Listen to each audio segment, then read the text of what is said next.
Hello बच्चों, चलिए आज का हमारा प्रश्न है 1/4 - 3x की घात 1/2 के प्रसार का द्विपद प्रमेय से वैध है यदि हमें ज्ञात करना है इनमें से कौन सा विकल्प सही होगा। तो यहाँ से इस प्रश्न को करने हेतु हमारे पास यहाँ से हमारी मुख्य अवधारणा कार्य करेगी। मुख्य अवधारणा यहाँ से हम लिखकर चलेंगे।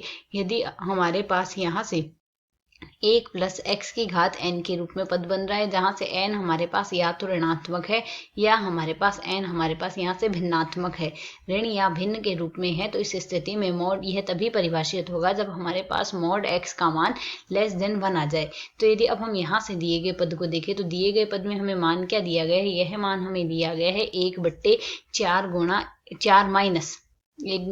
4 - 3x की घात हमें दिया गया है 1/2।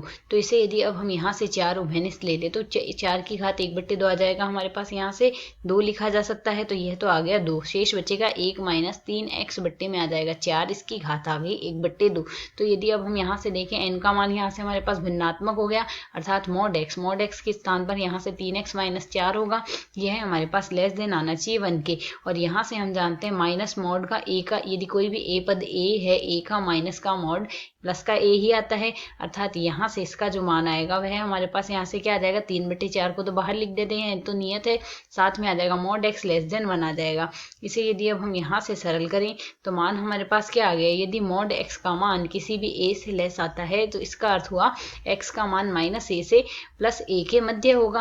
अर्थात यदि अब हम यहाँ से देखें तो यहाँ से हमारे पास, पहले तो इसे और सरल कर लेते हैं, तो मॉड x वज्र गुणा कर लेते हैं, < आएगा 4/3 से, अर्थात x का जो मान आएगा +4/3 में -4/3 से +4/3 के मध्य आएगा। तो यदि अब हम यहाँ से विकल्पों में देखें तो x का मान -4/3 से +4/3, अर्थात इनमें से कोई भी विकल्प, अर्थात विकल्प डी सही होगा। आशा है समझ आया। धन्यवाद।